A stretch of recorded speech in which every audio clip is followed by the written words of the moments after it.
mbanze nibwire abo tutaziranye, nitwa Ndimubandi Benjamin. Icyigisho tugiye kwigira hamwe kitubwira ibyo kugira urukundo rwa kivandimwe. Ibyerekeranye n'urukundo noneho hakagerekaho n'urwa kivandimwe, ni ikintu tugomba kumva neza kandi tukagisobanukirwa. Reka dusome mu gitabo cy'Abaheburayo no muri Petero amagambo ashobora kudufasha. Abaheburayo turasoma muri iki gice cya 13 umurongo wa mbere. Mukomeze gukundana urukundo rwa kivandimwe. Iri ni itegeko duhawe n'umwami, yuko twebwe nk'abakristo dukwiriye gukundana kandi tugakomeza gukundana urukundo rwa kivandimwe. Iyo dusomye muri Bibiliya bwuyumvikane yuko hari inkundo zitandukanye, ariko urwo dutegetswe kandi nk'abana b'Imana tukaba tugomba kurwubaha tukanaruzirikana, ni urukundo rwa kivandimwe. Rero reka uyu murongo tuwusesengure dukoresheje ibyanditswe nk'uko ijambo ry'Imana rishaka ko tubyumva, kandi ibyanditswe byera bikomeze biduhugure na buri muntu wese agerageze kubyumva, abitegera amatwi. Ndasoma nanone muri Petero ya mbere igice cya 3 umurongo wa 8. Ibisigaye mwese muhuze imitima, mubabarane kandi mukundane nk'abavandimwe, mugirirane imbabazi, mwicisha bugufi mu mitima. Ntimukiture umuntu inabi yabagiriye cyangwa igitutsi yabatutse, ahubwo mumwiture kumusabira umugisha, kuko ibyo ari byo mwahamagariwe kugira ngo namwe muragwe umugisha. Aya magambo avuzwe mu mvugo ishobora kumvikana neza itarimo urujijo. Abavandimwe bakwiriye gukundana. Icyakora muri iki gihe cyacu nk'uko ibyanditswe bibigaragaza, hari ingero Bibiliya yagiye itanga ariko zitazashobora kumvikana neza bitewe n'ukuntu abantu bateye.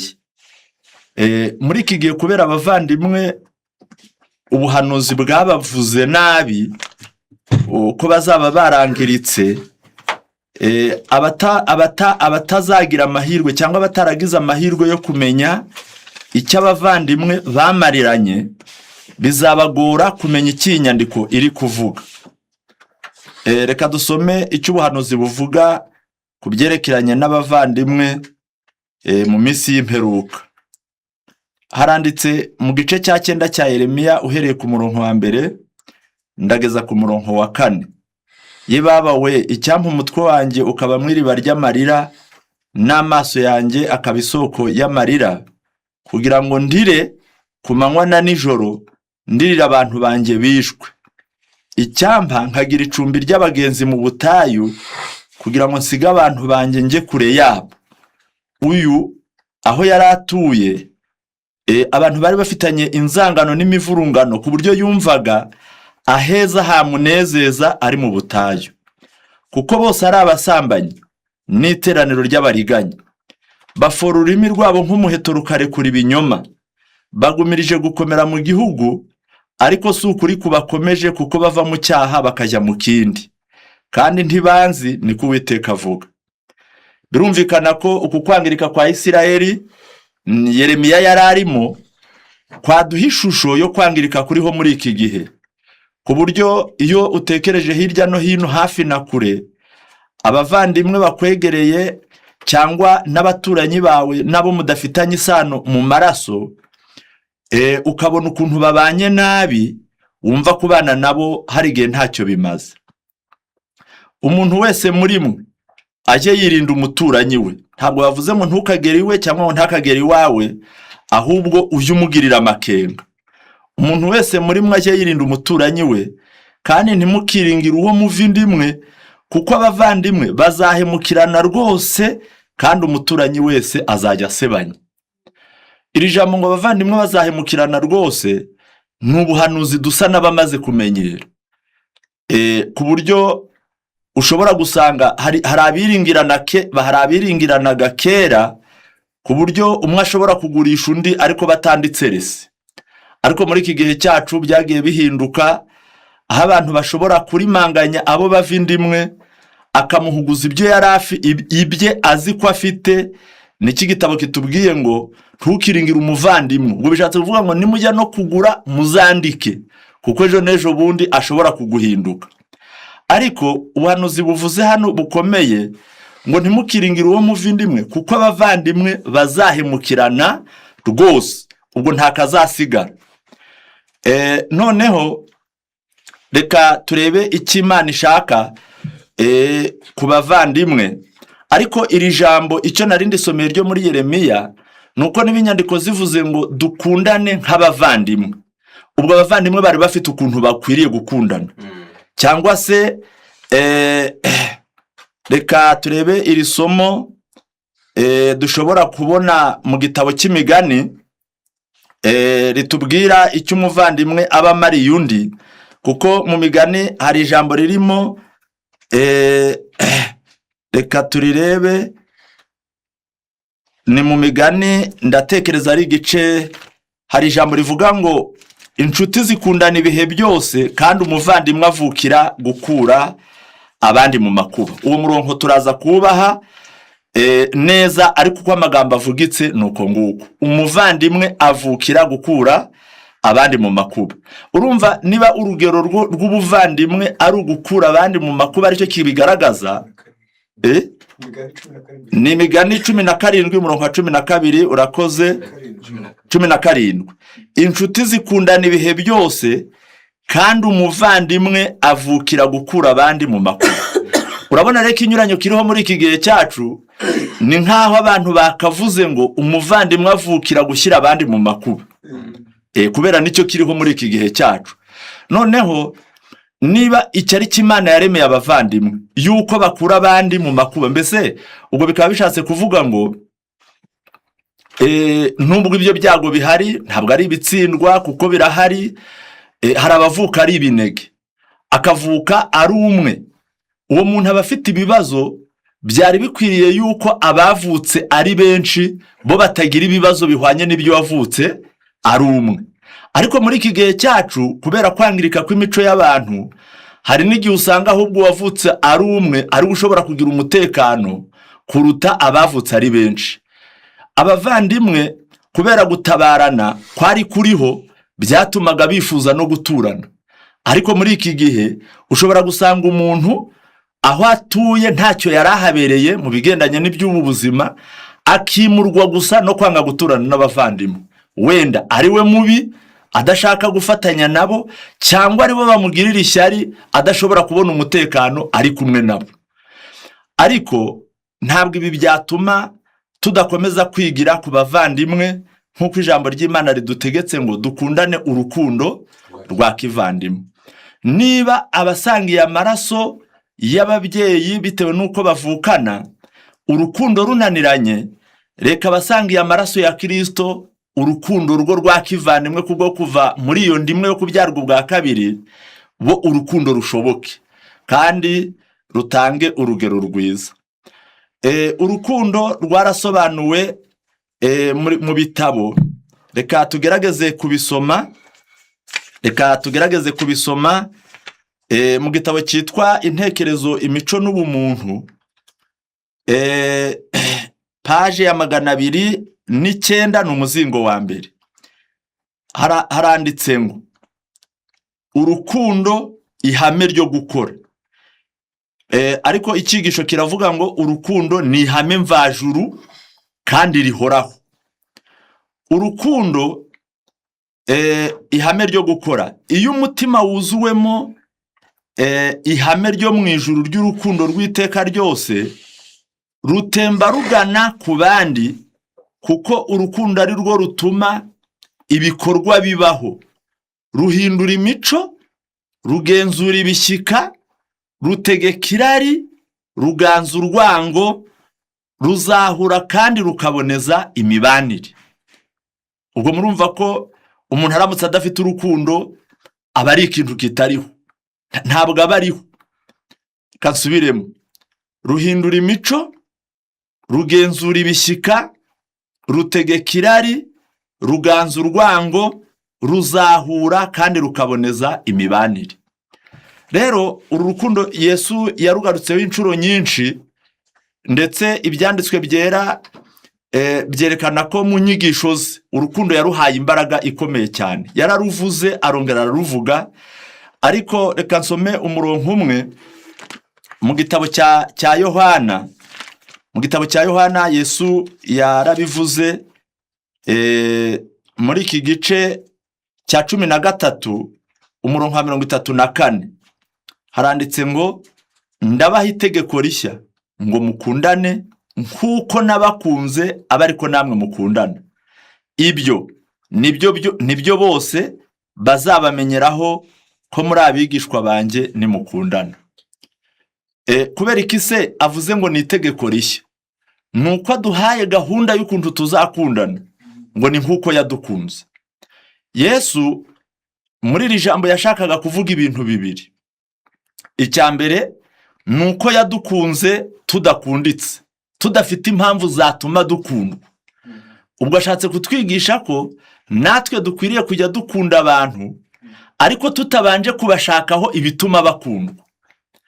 Iki rero murumva ko gikomereye kamere. Ubajije umuntu wese ukubwiye ngo uriya ndamukunda, umubajije impamvu yayikubwira. Byaba ari uko yigeze amuha ibyo kurya, yaba yaramwishyuriye tike bayimwibye, yaba ari uko ari muremure we akunda abantu barebare, yaba amukunda bitewe n'uko ari inzobe, yaba amukunda bitewe n'ikimero cye. Ariko Yesu nta muntu uriho Yesu yigeze akunda afite impamvu ahereyeho. Icyo ni icya mbere, nicyo gitumye riba itegeko rishya. Icya kabiri kiri muri iri jambo rivuze ngo nk'uko nabakunze, nuko yaradukunze aratwitangira.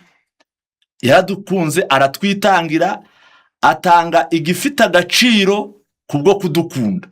Kandi icyo gifite agaciro turaza kugisoma. None haravuze ngo nimukundana nk'uko nabakunze, nibyo bose bazabamenyeraho ko muri abigishwa banjye nimukundana. Ubwo ni ukuvuga ngo udafite urukundo nk'urwo Yesu yadukunze, uko yavuga kose ko yizera, aba ari indyarya, ibyanditswe byera ntabwo bishobora kumwemera. Niba ari aho ngaho ariho tugomba gupimira urukundo rwacu cyangwa urugero rw'ubuyoboke bwacu, abenshi dushobora gusangwa tudashyitse. Niyo mpamvu yo kwiga ibi byigisho, kugira ngo idini waba usengeramo iryo ari ryo ryose urebe niba ukunda bagenzi bawe, kandi ukabakunda urukundo nk'urwo Kristo yagukunze, rutabanza rwategereza ibyiza kuri bo ngo ubone ubakunda, kandi urukundo rubitangira, urukundo ruseruka. Reka nsome mu gice cya 15 umurongo wa 13 nani Yohana: nta ufite urukundo ruruta rw'umuntu upfira inshuti ze. Uko ni ukuri kutagishwa impaka. Turakunda uwo ukunze ukamuha ibyo kurya, uwo ukunze ukamusura, uwo ukunze ukamuha amafaranga, uwo ukunze ukamuha ibindi, ariko nta muntu ushobora kugira urukundo rwatanga ubuzima bwe ngo apfire mugenzi we. Icyo ni ikidashoboka. Nta ufite urukundo ruruta rw'umuntu upfira inshuti ze. Noneho reka dusome, ubwo Yesu niwe wivugaga, reka dusome muri kino gitabo cya Yohana urwa mbere. Ndasoma igice cya 3 umurongo wa 16. Haranditse ngo: iki nicyo kitumenyesha urukundo icyo ari cyo, nuko Yesu yatanze ubugingo bwe ku bwacu. Iri ni ijambo rikomeye. Mbese Yesu gutanga ubugingo bwe yari ashaka kudusobanurira urukundo icyo ari cyo. Yatanze ubugingo bwe ku bwacu. Natwe ikidukwiriye nuko twatanga ubugingo bwacu ku bwa bene data. Ubugingo bwacu kubutanga ku bwa bene data ntabwo bishatse gusobanura gupfa ku bwabo. Hari abantu bagiye bagira urwo rukundo mu bihe bibi by'intambara, akarengera abahigwa nawe akabizira. Abo barahari. barahari, baba abakristo baba n'abapagani bandi batajya gusenga. Ari nabyo ibyanditswe bitubwira ngo hari abantu batigeze bagira idini ariko bazajya mu ijuru bitewe nuko bari bafite ihame ry'urukundo ribayobora. Birumvikana ko hari abagiye batera iyo ntambwe, ariko iki nyandiko ishatse kuvuga ngo natwe ikidukwiriye nuko twatanga ubugingo bwacu ku bwa bene data, ngo iyo wemeye ko ubuzima bwawe buberaho kubera abandi umugisha, mbese hakagira ibyo uhomba ngo abandi bunguke, uko niko abantu batanga ubugingo bwabo ku bwa bene se. Ariko hari abantu badafite iri hame, badashaka ko ryinjira no mu buzima bwabo. Urukundo rero kuruvuga ntabwo dushobora kururangiza, reka tujye tuvugaho bikeya n'ahandi twimuke tuvugeho ibindi bike. Reka nsome mu gitabo cy'urugo rwa gikristo, ndasoma ku ipaje y'180. Reka nyibabwire neza urugo rwa gikristo, urukundo rwa kivandimwe, dukomeze turusesengure. 186 niho nsoma. Mu maso y'abisi amafaranga yerekana imbaraga. Uku ni ukuri gukomeye. Mu isi umuntu ufite amafaranga afite imbaraga. Ikizabikugaragariza ni uko hari abagira amafaranga batarize ariko bakabana n'abize baminuje kandi bakabaha agaciro. Mbese muri make hari ukuntu abantu badafite Imana mu mitima cyangwa batahindutse bajya basuzugurira abantu icyo bari cyo. Yaba yarize, yaba akize, yaba afite ibyubahiro, agasuzugura wa muntu w'insuzugurwa. Nubwo ibyanditswe byera bitubwira ko tunganya uburenganzira imbere y'Imana, abakize n'abakene imbere y'Imana bararinganiye, kandi ni nako bari bakwiriye kumera imbere y'abana b'Imana. Ariko niba abize hari abagira umutima wo gusuzugura abatarize, iyo bahuye n'utarize ariko ufite amafaranga baramwubaha, kuko utarize afite amafaranga yaha akazi uwize. Ibyo birahari. Ubwo rero mu isi amafaranga afite agaciro, afite imbaraga, ku buryo hari n'igihe kugira ngo mwumve ko amafaranga afite imbaraga mu isi, hari igihe uyafite aba adafite impano yo kuvuga, cyangwa ibyo ashoboye kuvuga akaba ari ibibi. Ariko iyo afite amafaranga niyo avuze ibitumvikana n'iby'ubupfu bamukomera amashyi bitewe n'uko afite ubushobozi. Mu maso y'abisi amafaranga yerekana imbaraga, ariko mu birebana n'ubukristo urukundo ni rwo mbaraga. Mbese ubwo icyo bashatse kutubwira muri iyi nyandiko ni ukutubwira ngo uko amafaranga atera umuntu gukomera mu isi, niko n'umuntu ufite urukundo rumutera gukomera mu by'Imana. Cyangwa se uko abisi baha agaciro umuntu ufite amafaranga, niko n'ijuru riha agaciro umuntu ufite urukundo. Ubwenge hamwe n'imbaraga z'umwuka birakenewe mu gushyira mu bikorwa iri hame. Ukuri nyakuri kurahagije mu gukora ibyiza, kandi nta kindi rwakora atari ugukora ibyiza. Rushobora kwirinda kutumvikana n'imibabaro, rugatanga n'umunezero nyakuri. Akenshi ubutunzi nibwo soko yo gukora ibibi no kononekara. Ibi nibyo baravuze ngo akenshi, ntabwo ari buri gihe, ntabwo ari ibihe byose. Hari ibyaha umuntu abuzwa gukora nuko ari umukene, yabona amafaranga akaba abonye urwaho. Akenshi ubutunzi nibwo soko yo gukora ibibi no kononekara. Imbaraga zishobora gutera gukora ikibi, ariko ukuri n'ubuntu nibyo biranga urukundo nyakuri. Hepfo haranditse ngo urukundo ni ikimera gikwiriye kugaburirwa. Mu rugo niho hakwiriye kuba ihuriro ry'urukundo ruboneye cyane rwo ku rwego rwo hejuru cyane. Mbese urukundo rugomba kuba hose, ariko aho rugomba guhera ni mu rugo. Amahoro, ubumwe, urukundo n'umunezero bigomba gushakishwa umunsi ku wundi, kugeza ubwo bizacengera mu mitima y'abagize umuryango bose. Mbese uko mubona abantu dushaka amafaranga, dushaka imibereho, ibi bintu uko ari bitatu ngo niko tugomba kubishaka. Ni amahoro, ni ubumwe, n'urukundo n'umunezero, ni bine.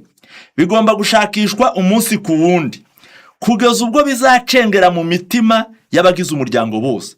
Mbese nubona mu bagize umuryango hari umwe ufite urwango, uzamenye ko ari ishyano ribagwiriye, kuko urwango ni uburozi bubi ni indwara yanduza, ni nk'icyorezo.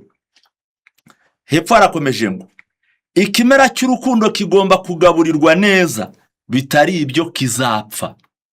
Ni ikimera gituruka mu ijuru, mu isi nta rukundo rubamo, Imana niyo irutera. Noneho icyo kimera kiroroshye cyane ku buryo hano baranditse ngo ihame ryose ryiza rikwiriye kubungabungwa niba dushaka ko rikurira mu mutima.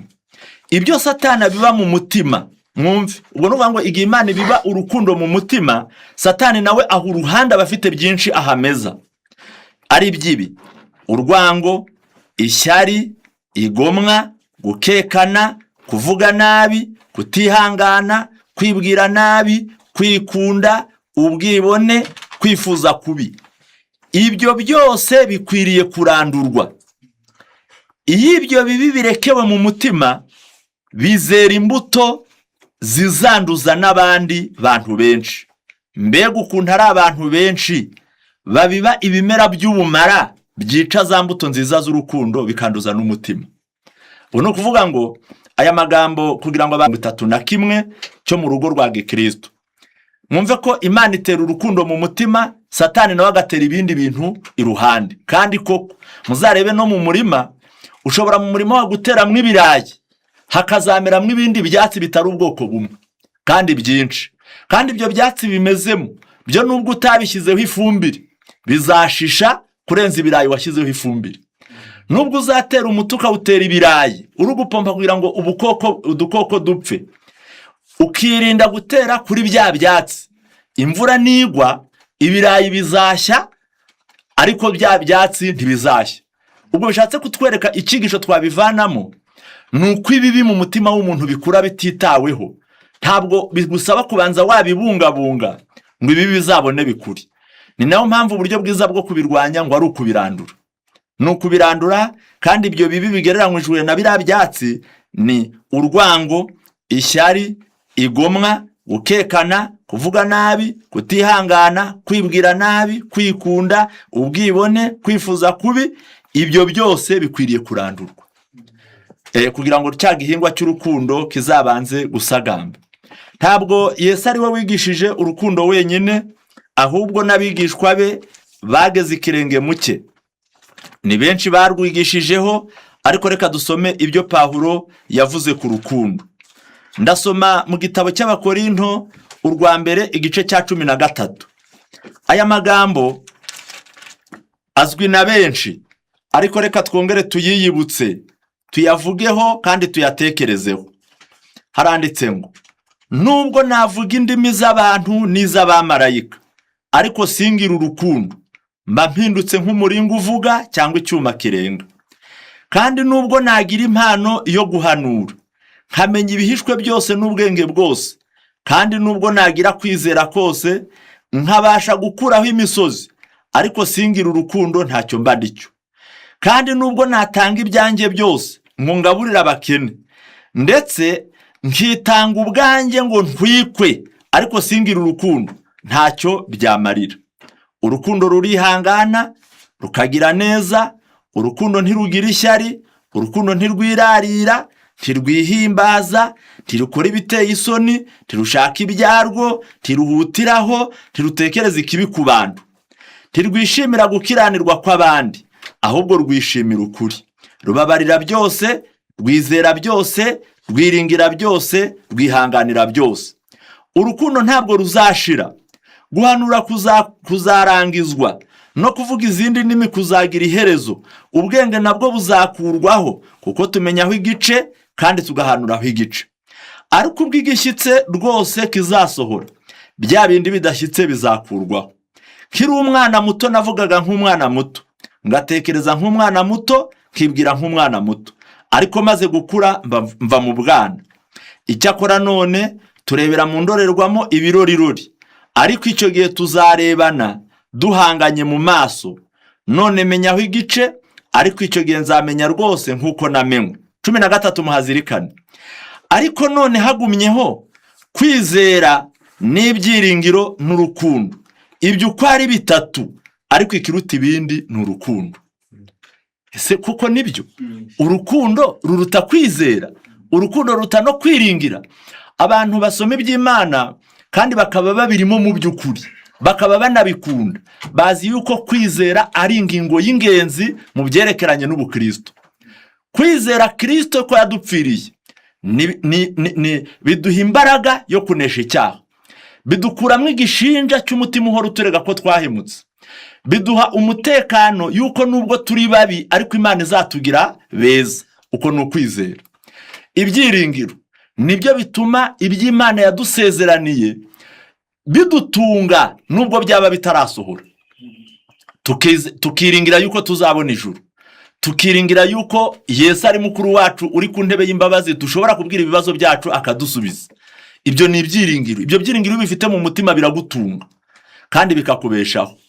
Ariko ibyiringiro biriho no kwizera kuriho n'urukundo, ibyo uko ari bitatu ikiruta ibindi ni urukundo. Urukundo rufite imbaraga kurenza no kwizera. Impamvu nuko nitugera mu ijuru ntabwo tuzaba tukiringira kuzajya mu ijuru. Nitugera mu ijuru ntabwo tuzaba tukizera kunesha ibyaha kuko tuzaba twarabinesheje. Ariko urukundo rwo mu ijuru ruzakomeza gukura.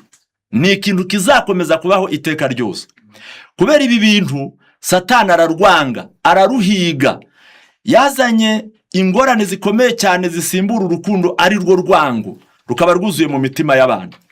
Ahangaha rero muhereye ku murongo wa mbere, Pawulo yerekanye uburyo tudakwiriye kwibeshya ko twaba dufite urukundo igihe cyose twaba tutameze nk'uko yanditse hariya. Aravuze ngo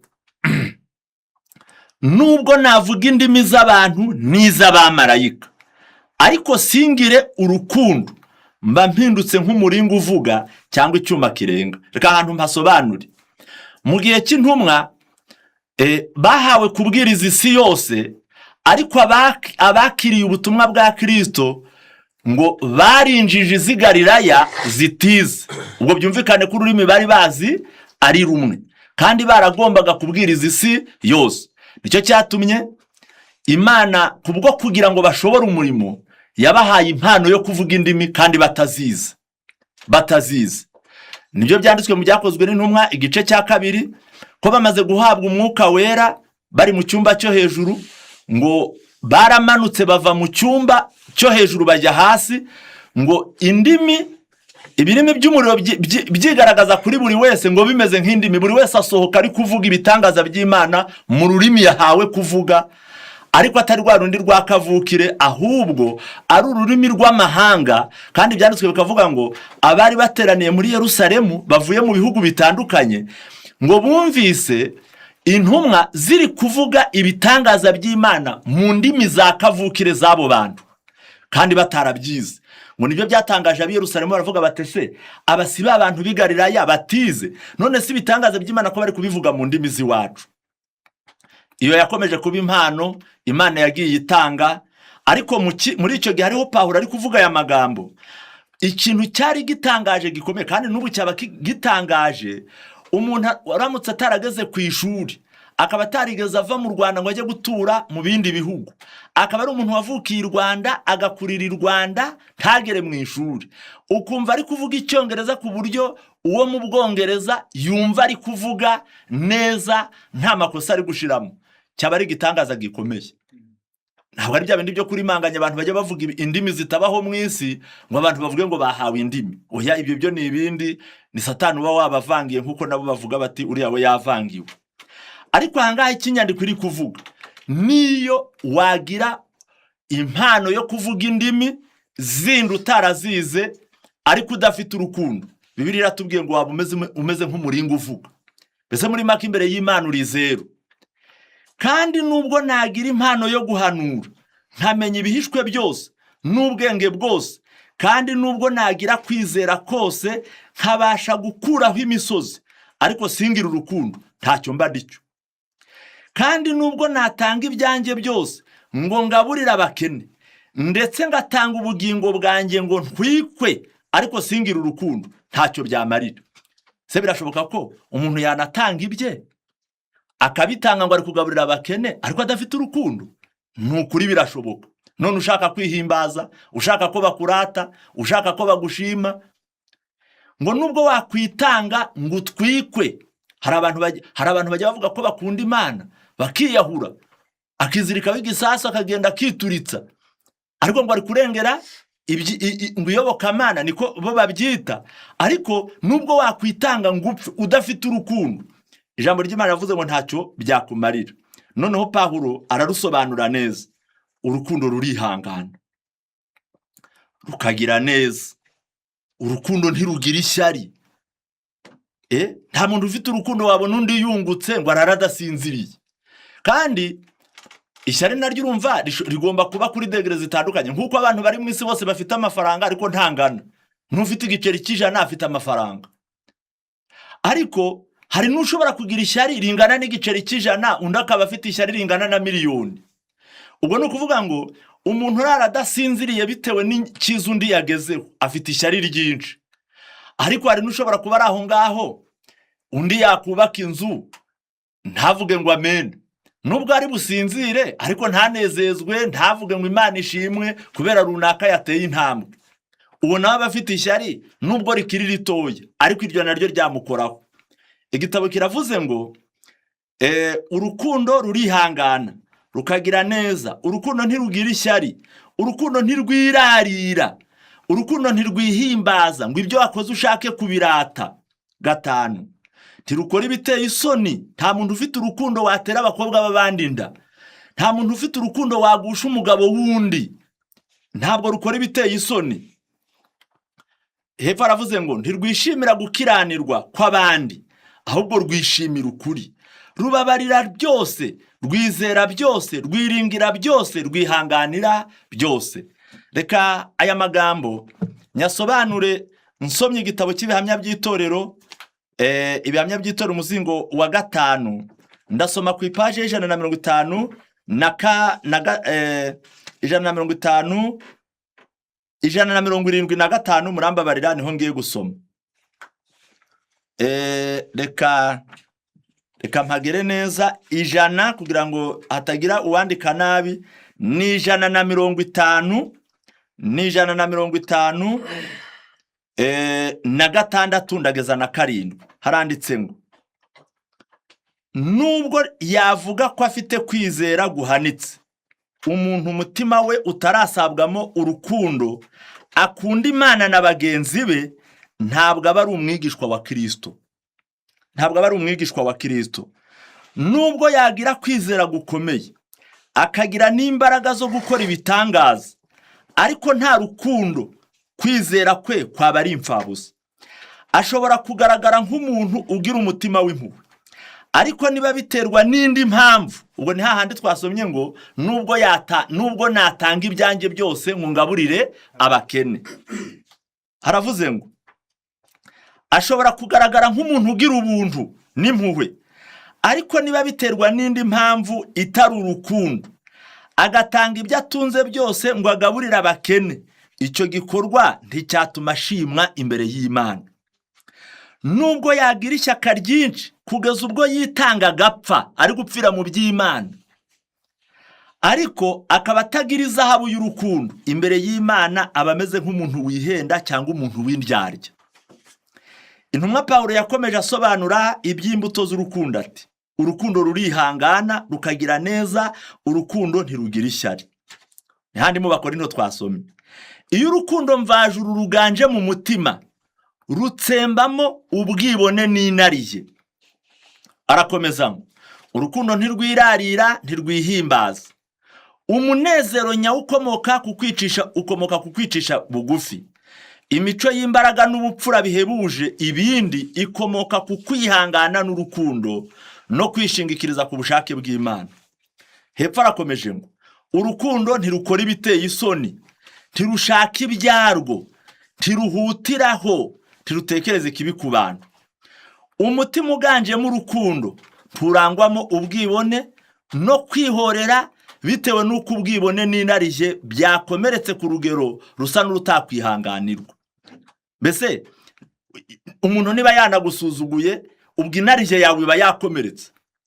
Hari ukuntu inarijye yawe ikomereka bitewe n'uko wenda hari uwagusuzuguye cyangwa yakubwije ukuri. buriya rero hari n'ukuntu ubwenge bwacu bworoshye, njya nkunda gutangara kandi biba kuri njye nawe bikakubaho. Umuntu akicara akaganya ati ubukene noneho buranyishe pe, wahura n'uwa yaramukanya akubwira ngo mva imbere wamukenewe, ukarakara ngo aragututse, kandi nawe wahoze uri kubivuga, wahoze uri kuvuga ko ubukene bukwishe, kandi koko pe ukennye atari no kubeshya. Rero ikigutera kurakara ngo nuko inarijye yawe ibikomerekejwe. Igitabo kiravuze ngo umutima uganjemo urukundo nturangwamo ubwibone no kwihorera, bitewe nuko inarijye bitewe nuko ubwibone n'inarijye byakomeretse ku rugero rusa n'urutakwihanganirwa. Urukundo ntirukeka ikibi ku bandi, iteka rushyira imbere impamvu nziza ku by'abandi batekereza n'ibyo bakora. Urukundo ntiruzigera rushyira hanze amakosa y'abandi igihe bitari ngombwa. Ntirwita ku makuru anegura abandi, ahubwo rushakisha icyiza cyaba kiri mu wo basebeje. Iri jambo ko rikomeye. Ntirwita ku makuru anegura abandi, ahubwo rushakisha icyiza cyaba kiri muri uwo basebeje. Bakaza bakubwira ibibi by'umuntu bakarundaho, ariko umuzi iyo ufite urukundo bya bibi bamuvuze bamusebeje urabyirengagiza ugashakisha icyiza kimurimo. Ahangaha rero uyu munzani ndi kubona uremereye. Urukundo ntirwishimira gukiranirwa kw'abandi, ahubwo rwishimira ukuri. Wari uzi ko hari abantu ajya abona umuntu akunzwe bitewe n'ibyiza yakuze, agakundwa muri rubanda, agakundwa ku kazi, agakundwa n'ahandi, yarangiza kwa kundi bajya bavuga ngo ntawe ubyina ngo abure gutesha, akazagira igihe akora ikibi kandi rimwe na rimwe akagikora n'abandi bose bakakimenya, maze utagira urukundo akishima ngo nawe se ngo byamubaho, ngo nawe se ni umuntu wahemuka. Uzumva hari igihe bavuze umuntu wahuye n'ibyago ngo yego ngo nawe byamugeraho.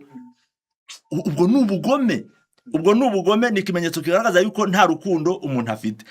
Ni by'inyandiko bivuze ngo urukundo ntirwishimira gukiranirwa kw'abandi.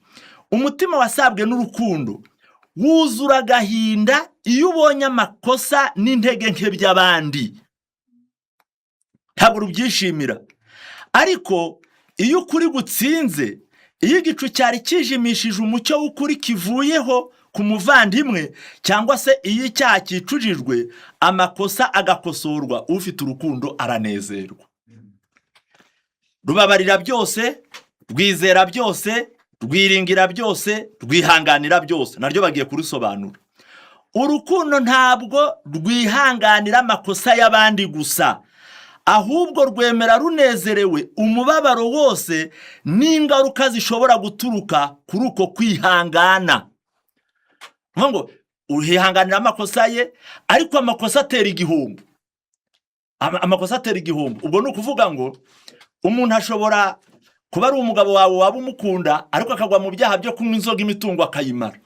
Iyo ufite urukundo rero uramubabarira ukamwihanganira, ariko ukanihanganira za ngaruka zizanywe na bya byaha bye. Urukundo nk'uru ntirushobora kuneshwa, ntirushobora gutakaza agaciro karwo. Ni imico ikomoka mu ijuru, nk'ubutunzi butagira akagero. Ababufite bazabwinjirana mu marembo yo mu ijuru. Urwo ni urukundo. Imbuto z'umwuka ni urukundo, ni ibyishimo, ni amahoro. Amacakubiri n'amakimbirane ni umurimo wa Satani kandi ni imbuto z'icyaha. Kugira ngo nk'abizera, ubwo noneho abizera bose bizera ubutumwa bw'ivugurura n'ubugorozi, iri jambo muryumve kurenza abandi. Kugira ngo nk'abizera dusarure amahoro n'urukundo, tugomba kuzibukira ibyaha byacu. Mbese ubwo batubwiye yuko ntabwo urukundo n'amahoro bishobora kuba aho icyaha kigenje gite kiri. Reka tuzibukire ibyaha byacu, ntitubusanye n'Imana, ndetse ntitubusanye hagati yacu na bagenzi bacu. Ibyo nibyo bizatuma urukundo ruramba. Reka buri wese yibaza ati, ese mfite ubuntu bw'urukundo? Ese nize kwihangana no kugira neza, impano, kwiga no kumenya kuvuga neza bitarimo iyi mico yo mu ijuru? Ntacyo bimaze kuko bimeze nk'umuringa uvuga cyangwa icyumba kirangira. Birababaje kuko ubu butunzi butagira akagero budahabwa agaciro ndetse budashakishwa n'abavuga ko bafite kwizera. Hari igihe ushobora kubaza umuntu uti runaka ko ari kuvuga yuko mudakundana cyangwa kutamukunda, ujibona bimeze bite? Ntabwo mwanga pe, ko nta mwifuriza ikibise, kaba nta kwishima yagize ibyago, kaba nta cyiza nabonye ngo ntimugomwe, jewe ndamukunda. Arwana n'igihe ushobora kubaza utese ariko mujya muvugana, wenda niba arabuze n'igihe cyo kumusura hari ukuntu ujya umubaza ngo mbe umeze ute, oya ngo ntabwo mbiheruka, ariko ngo aramukunda. Ntabwo ibi bintu bijya bisobanuka neza keretse umwuka w'Imana adufashije. Reka muri gitabo kugira ngo nkirambike nsome aha hantu 158. Umukiza wacu yigishije abigishwa be gusenga ngo uduharire imyenda yacu nkuko natwe twayihariye abari mu imyenda yacu. Natwe ubwacu tuvuga iki kigombero. Uyu mugisha ukomeye wo kubabarirwa ufite ikigombero cyangwa se kondisiyo. Natwe ubwacu tuvuga iki kigombero. Dusaba ko ubuntu bw'Imana butugeraho mu rugero tugereramo abandi. Kristo yavuze ko iri ari itegeko Uwiteka akurikiza mu byatugirira. Atubabarira nkuko tubabarira. Iri jambo rirakomeye. Iri jambo rivuze ngo nkuko. Yesu bwa mbere yavuze ngo mukundane nkuko nabakunze. Nisenga avuga ngo tujya tuvuga ngo utubabarira ibyaha byacu nkuko uduharira imyenda yacu nkuko natwe twahariye abari mu imyenda yacu. Mu by'ukuri ngewe njya ntekereza nti iri jambo turitekerejeho neza hari ikintu ryatwungura ariko ryadutera no gusabira. Imyenda ni iby'abantu baduhemukiye. Nico bishatse kuvuga ntabwo ari imyenda y'amafaranga. Hari ukuntu ubana n'umuntu akaguhemukira, turahemukirana bitewe nuko turi abantu dufite ibyaha, dufite intege nke, dufite amakosa. Ariko niba dushaka imbabazi z'Imana, Imana ngo izatubabarira nkuko tujya tubabarira. Rero umuntu yipimye kuri uyu munzani yabona yuko atazigera ababarirwa niba Imana izatubabarira nkuko tubabarira. Ibi rero bikwiriye gutuma dusaba Imana imbabazi dukomeje. Reka nkomeze nko hepfo. Ariko nimutababarira abantu, naso nawe ntazababarira ibyaha byanyu. Mbega amagambo atangaje, ariko mbega uburyo atumvikana cyangwa ngo yitabweho. Icyaha kimwe mu bikunda kwigaragaza, icyaha kimwe kigira ingaruka zishishana, ni ukugira umutima utababarira. Umutima utababarira ngo ni kansubiremo. Icyaha kimwe mu bikunda kwigaragaza, icyaha kimwe kigira ingaruka zishishana, ni ukugira umutima utababarira. Ntabwo ari ukugira akanwa katababarira, kuko birashoboka abantu ujya ubona bagize ibyo bapfa, abantu bakabakiranura, nuko ngo birarangiye. None kwa gusabye imbabazi uramubabariye, ngo ndamubabariye, ariko mu mutima ngo kakagumayo. Ako Satana ako kagumye mu mutima, Satana azakazamukiraho, azakabyibushya, azagatubura, azagashyiramo ifumbire kazera. Niyo mpamvu ntagakwiriye kugumayo. Kugira umutima utababarira ngo nicyo cyagikunda kwigaragaza, kandi nicyo cyagigira ingaruka zishishana. N'abantu bangahe baguyaguye urwo rwango cyangwa kwihorera, nyamara bagapfukama imbere y'Imana basaba ko yabababarira. Mukuri ntibumva neza ikisengesho ryabo risobanuye, kuko babimenye batatinyuka no kubumbura iminwa yabo. Iyo uri gusaba Imana ngo ikubabarire ufite umuntu mufitanye ikibazo, ntabwo usobanukiwe n'iki iyo sengesho riri kuvuga. Uramutse urisobanukiwe ngo ntabwo wahangara no kubumbura akanwa kawe. Kubaho kwacu umunsi n'isaha tubikesha impuhwe n'imbabazi by'Imana. None ni gute twakwimakaza umwuka wo gusharira no kuriganya bagenzi bacu n'abanyabyaha? Iyaba mu buzima bwabo bwa buri munsi abakristo babagaho bakurikije amahame aboneka muri iri sengesho, mbega impinduka y'umugisha ikomeye yaboneka mu itorero no mu isi. Mbese dusobanukiwe n'ijambo ngo utubabarire nk'uko natwe tubabarira. Noneho ukajya ugira umwete wo kubabarira kugira ngo nawe ubabarirwe. Hari n'igihe umuntu abara ati uba mpemukiye ubwa gatanu. Wowe hemukiye Imana ubwa kangahe? Niba uri kubara inshuro aguhemukiye, wowe kugishobora se no kuzibara. Usibye ko Imana ishobora byose, ubwo yamenya n'uwo mubare nyihemukiye, ariko njyewe ntabwo nshobora kumenya umubare n'inshuro mpemukiye Imana. Noneho niba tubabarirwa nk'uko tubabariye, ntitukabara inshuro umuntu aduhemukiye, kuko natwe Imana izibaze yasanga izo twayihemukiye ari nyinshi kuruta iz'uwo muntu yaduhemukiye, none imbabazi ntituzihabwe. Iyaba mu buzima bwabo bwa buri munsi abakristo babagaho bakurikije amahame aboneka muri iri sengesho, mbega impinduka y'umugisha ikomeye yaboneka mu itorero no mu isi. Ubu ni bwo buhamya budashidikanywa bw'iyobokamana rya Bibiliya: gukundana nk'uko Yesu yadukunze, kubabarira kugira ngo natwe tubabarirwe. Iri jambo nimuryumve. Imana isaba abayoboke bayo ibirenze ibyo benshi batekereza. Niba tudashaka kubakira ibyiringiro byacu by'ijuru ku rufatiro rupfuye, tugomba kwemera ibyo Bibiliya ivuga kandi tukizera ko ibyo Uwiteka avuga ariko biri. Nibivuze ngo muzababarirwa nk'uko mubabarira, ubwo ibyo Imana ivuze niko biri, nta kizagabanyaho. Noneho tujye tubyizera gutyo, niba tudashaka ko ibyiringiro byacu by'ijuru biba ku rufatiro rw'ubusa. Ntacyo adusaba gukora, Imana nta kidusaba gukora ngo itwime ubuntu bwo kukitubashisha.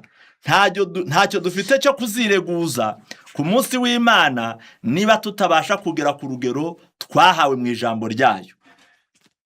Kamwumve hepfo, intumwa iduha uyu muburo ngo urukundo rwanyu rwe kugira uburyarya.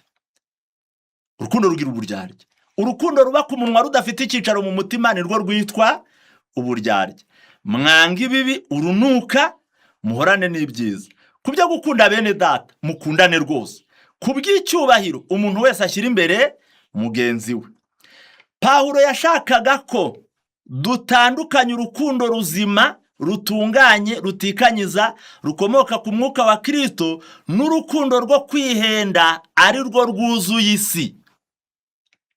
Iyi ngirwa rukundo yayobeje imitima myinshi. Hari urukundo Pawulo atwigisha rushobora gutuma tubona ijuru, ariko ngo hari n'urukundo rwo kwihenda ari rwo rwuzuye isi. Iyi ngirwa rukundo yayobeje imitima myinshi, ishaka gusibanganya itandukaniro riri hagati y'ikibi n'icyiza, igatuma habaho kwemera amakosa y'uwakosheje aho kumwereka ikosa rye. Ibyo ntabwo bikomoka ku bucuti nyabwo. Uyu mwuka ukomoka ku mutima wa kamere gusa. Kamuse n'ababyumvise, ni igihe inshuti yawe yahemutse, agahemukira umuntu nawe uri guhamya ko yahemutse, ariko wajya kubakiranura ntubwire ya nshuti yawe ikosa ryayo. Ahubwo hari n'abajya bipanga umuntu yajya kuburana ngo uzamperekeze kubera uri inshuti ye, kugira ngo nugerayo ntujya kubona ikigiye kumutsinda ushaka uburyo ubihenurira hirya. Ubwo ntabwo ari urukundo, ni ikindi. Bana b'Imana, reka mbabwire ngo ibitabo bitubwira ko ngo hari igitabo mperutse gusomamo amagambo avuga ngo nk'uko umuriro utabaho nta nkwi ziwushyizwemo, ngo niko n'urukundo rutabaho rudafite ibikorwa. Mbese ibikorwa byiza tugirira abandi ngo nizo nkwi dushyira muri wa muriro witwa urukundo kugira ngo rukomeze rubeho. Ngo hari abantu babaho batazi kwigomwa ngo bagire icyo bamarira abandi, kandi Satani intego ye ni ugutsemba urukundo mu mitima y'abantu. Reka ngira amagambo makeya nsoma nerekera aho ndibuze guhagararira. Haranditse kuri ya paji ya 209 muri cya gitabo cy'intekerezo imico n'ubumuntu cya kabiri, haranditse aya magambo avuga ngo urukundo ni ikimera cyoroheje kigomba guhingirwa kandi kikitabwaho cyane. Imizi yose yo gusharira ikigwa nabi igomba kurandurwa kugira ngo icyo kimera kibone umwanya wisanzuye, kandi urwo rukundo ruzagira ingaruka ku bushobozi bwose bw'intekerezo n'umutima, kugira ngo dukunde Imana kuruta ibindi byose no gukunda bagenzi bacu nk'uko twikunda. Reka kuko igihe kitadukundira, ndarikire buri muntu wese ushobora kubona kino gitabo. Ni igitabo cy'intekerezo, imico n'ubumuntu, uhere ku ipaji ya 209 uzasome ugeze ku ipaji ya 214 hasobanura urukundo. Reka nsome hano ku ipaji ya 213 haranditse ngo urwo rukundo, haravuze ngo abakunda Imana ntibashobora kugaragaza urwango cyangwa igomwa, uhereye igihe ihame mvajuru ry'urukundo ryuzuye umutima ritemba rigana no ku bandi.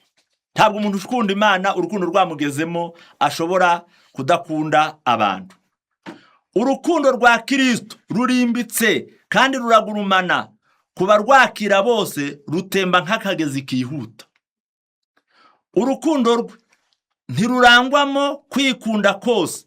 Niba urwo rukundo rukomoka mu ijuru, ari ihame rihoraho riyobora umutima, ruzigaragaza rutigaragarije gusa kubo dufitanye isano yihariye y'urukundo, ahubwo no kubo tuzahura nabo bose.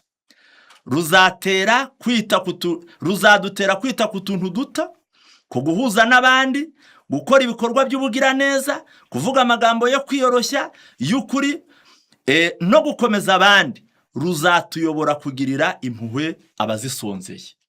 Uru ni urukundo.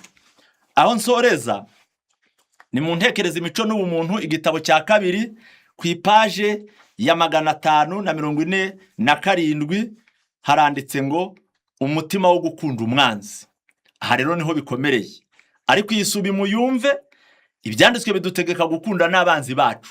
Uwaguye mukiuka mukunda, uwakugiriye inabi ukamugirira ineza, kugeza ubwo umuhati neza inabi murimo ikavamo. Nukuri ntabwo urugero turugeza, ariko Imana iradushoboza. Si umwanya dufite mu isi, si uko twavutse, si ubwene gihugu cyangwa amahirwe y'ibyobokamana dufite bitugira abagize umuryango w'ijuru, ahubwo ni urukundo.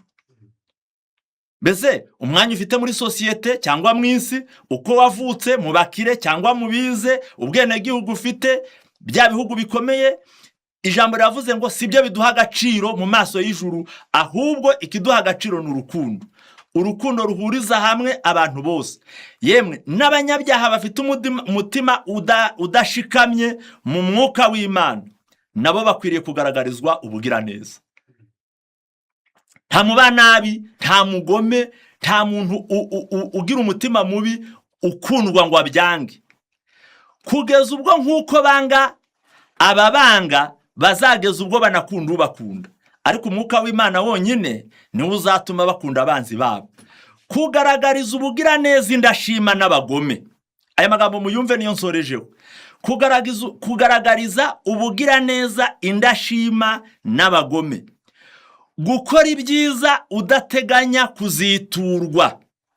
Ngibyo ibimenyetso simusiga biranga abaturage b'ubwami bwo mu ijuru, kandi nibyo abana bisumba byose berekaniraho gusa n'Imana kwabo. Ibintu birakomeye, ariko birashoboka. Ngo ni ukugaragariza ubugiraneza indashima n'abagome, no gukora ibyiza udateganya kuziturwa. Ngo nibyo bimenyetso bigaragaza abaturage b'ijuru. Ntabwo turabona iyo identite.